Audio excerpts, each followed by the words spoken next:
요즘 내 같은 입맛도 없고 몸도 찌뿌둥하고 진짜 늙긴 늙었나 보다. 잠을 자도 왜 이렇게 졸린지 모르겠어. 어머님이 늙긴 뭐가 늙어요. 아직 50도 안 되셨잖아요. 너도 아들 하나 딸 하나 낳아서 시집장가 보내봐라. 내 몸이 이젠 내 것이 아니야. 좋은 시절 다 가고 이제 늙어서 쭈그렁 할머니 되는 일만 남았네. 그렇게 말씀하시지 마세요. 요즘 청춘은 60부터라는 말도 있잖아요. 세아가, 너는 천천히 즐길 거 다 즐기고 아이 가져야 돼. 언제까지 20대 청춘이 아니야. 애 하나 낳으면 온몸이 성한 곳이 하나도 없더라고. 저희는 빨리 아이 갖고 싶어요. 오빠나 저나 둘 다 아기 좋아하잖아요. 지금도 아파트 놀이터에서 애들 노는 소리만 들으면 오빠가 더 난리예요. 내 눈에는 너도 아직 애기로 보이는데 무슨 애를 벌써 낳겠다고 그래? 최소한 30살까지는 신혼을 즐겨. 그래야 후회가 없단다. 알겠어요, 어머님. 그래도 어쩔 수 없이 생길지도 몰라요.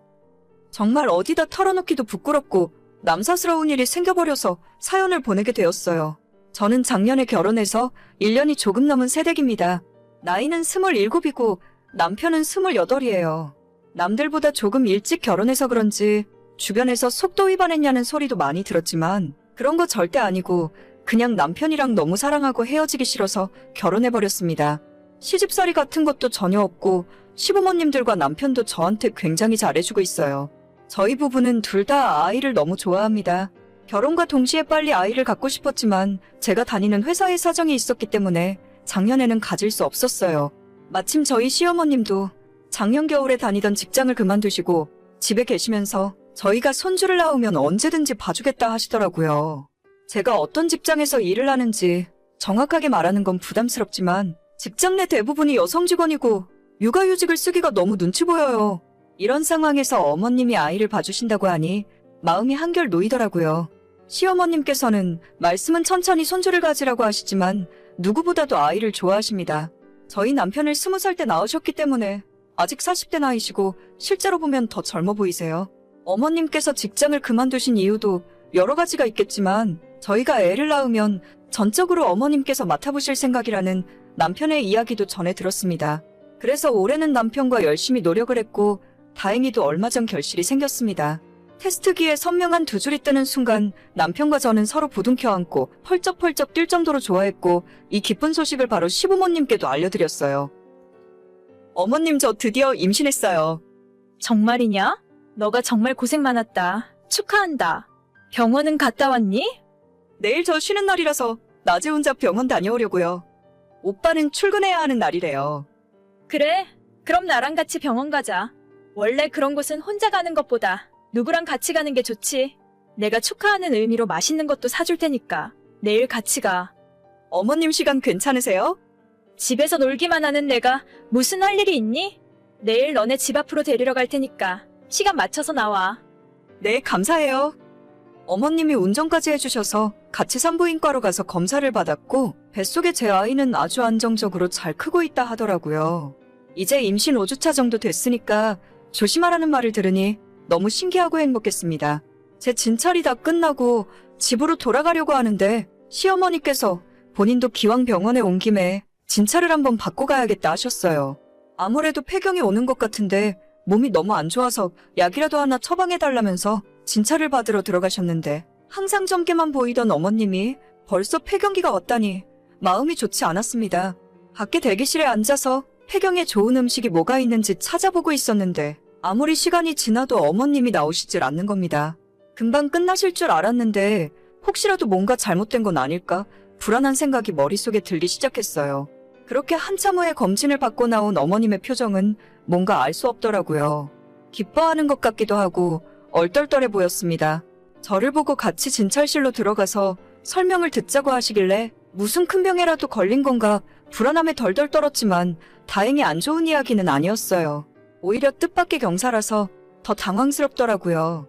의사 선생님께서 말씀하시길 저희 시어머니는 폐경은커녕 오히려 임신을 하셨다고 말하셨어요. 그것도 저는 이제 5주에서 6주 사이인데 저희 시어머니는 8주는 되었다는 거예요.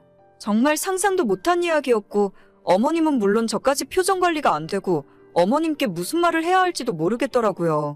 잠시 후에 병원에서 걸어 나오면서 시어머님은 한박 웃음을 지으셨고 제 손을 꼭 잡으며 어떻게 며느리랑 시모가 같이 임신을 할 수 있냐며 이건 축복이라 하셨습니다. 어머님이 기뻐하고 웃으시니 저도 같이 좋아하긴 했는데 사실 제 마음은 좀 복잡했죠. 그날 저녁 집에 돌아온 남편에게 이 사실을 이야기했더니 남편도 조금 어이없어 하더라고요. 어머니 나이가 몇인데 이제 와서 막둥이를 임신하는 것이 말이나 되는 이야기냐고 하면서요. 아버님이 앞으로 직장 생활을 한다 해도 10년을 채 못하실 텐데 막둥이가 초등학교 졸업할 때까지도 일을 하실 수 없어요. 시댁이 여유가 넘치는 상황이 아니라서 경제적인 것도 걱정이었고 사실 그보다 더 중요한 문제는 동네 사람들은 물론 주변의 시선이었죠. 어머님이 임신하신 것은 정말 축하드리고 기뻐해야 할 일이 맞지만 세상에 며느리랑 시모가 동시에 배가 불러다니는 경우가 어디 있답니까?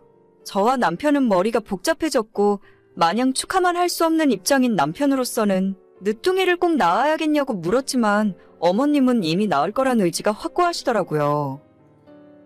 내일 나랑 같이 백화점 갈래? 아기용품 사러 갈 건데 가는 김에 손주 것도 같이 살까 하고. 저는 괜찮아요, 어머님. 내일은 회사에서 늦게 끝날 것 같아서요. 원래 임신 초기에는 안정을 취해야 하는 건데 너네 회사는 왜 그동안 한가하다가 갑자기 일을 그렇게 많이 시킨대니? 나도 혹시나 해서 요즘 집에서는 맨날 누워만 있어. 네, 저도 요즘 몸이 많이 피곤해서 퇴근하면 바로 집에 들어가려고요. 그래라. 아무래도 그게 좋겠다. 아기용품은 내가 너네 것까지 알아서 살게. 며느리랑 같은 나이에 아이 키우면서 나중에 유치원 보내고 학교까지 보낼 생각하니까 하루하루 너무 신나는 거 있지? 그리고 아무래도 내가 나이도 있어서 한꺼번에 둘은 보기 힘들 것 같아. 너네 집에는 너가 육아휴직 쓰고 2살 때까지는 너가 봐라. 그 다음에는 어떻게든 내가 같이 봐줄게. 알겠어요, 어머님. 말씀만으로도 감사해요. 유모차도 다시 알아봐야 하고 준비할 게 너무 많아서 정신이 없네. 말년에 이게 무슨 일이람? 어머님, 저 지금 사무실 들어가 봐야 해서요. 제가 나중에 다시 연락드릴게요. 그래, 너도 몸 조심하고 천천히 일해라. 제가 50 가까운 나이에 시어머니가 임신을 했다고 해서 무작정 이러는 건 아닙니다. 어머님도 당신이 원하시는 아이를 언제든지 낳아서 기르는 건 자유니까요. 하지만 저희 결혼하기 전부터 제가 다니는 회사가 아이 낳고 육아휴직을 쓰기 힘든 곳이라고 말씀드렸었고 그것 때문에 어머님께서 손주 낳으면 전적으로 봐주신다고 하셨어요. 그래서 신혼집도 시댁 근처로 정했던 건데 예정에도 없던 어머님 임신 소식을 듣고 나니까 제 머리가 너무나도 복잡합니다. 게다가 매일 제게 전화하시면서 같이 병원 다니자 하시고 아이용품 사러 가자고 하시는데 세상 어느 며느리가 시어머니와 함께 태교를 하고 출산 준비를 하고 있겠어요. 아마 딸과 엄마 관계라고 해도 주변에서 이상하게 볼 겁니다. 몇 달 후에 저와 어머님이 만삭의 배를 하고 같이 산부인과를 들락거린다면 솔직히 그 주변의 시선들을 상상하고 싶지도 않네요. 제가 너무 예민하고 주변의 눈치를 많이 보는 타입도 아닙니다.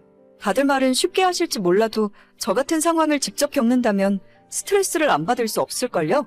어머님이 임신하시고 태교하고 출산하시는 것까지 저는 얼마든지 환영입니다. 하지만 그 모든 과정을 저와 함께하고 같은 시기에 하신다는 것이 문제죠. 주변 사람들에게 왠지 남사스러워서 말은 제대로 못했지만 아마 어떤 사람들은 시어머니 본인이 좋으면 얼마든지 임신할 수도 있는 건데 자식들이 왜 난리냐고 할 거예요.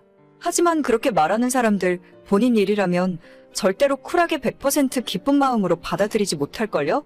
심지어 저희 남편은 물론 아직 시집 안 간 신우까지 전부 불편해하고 있습니다. 갑자기 팔자에도 없는 28살 차이 나는 막내 동생이 생길 예정인 남편은 저보다 더 머릿속이 복잡할 거예요. 저와 남편은 지금 사는 집이 계약 끝나기도 전이지만 부동산에 집을 내놔버렸어요. 그냥 저희 친정 근처로 이사 갈 생각입니다. 정말 머리가 너무 아프고 하루하루가 지옥과도 같습니다. 시어머니께서는 제가 이런 고민하는 것도 모르고 매일 연락해서 같이 쇼핑하러 가자고 인부복 사러 가자는 말을 하시는데 답장하기도 싫고 이제는 징그러운 기분까지 들어요. 빨리 집 팔려서 시모와 거리라도 멀리 떨어져서 살고 싶습니다. 그래야 제 마음이 조금은 나아질 것 같아요. 오늘의 사연은 여기까지입니다. 구독과 좋아요, 알림 설정은 많은 힘이 됩니다. 다들 행복하시고 좋은 하루 되세요.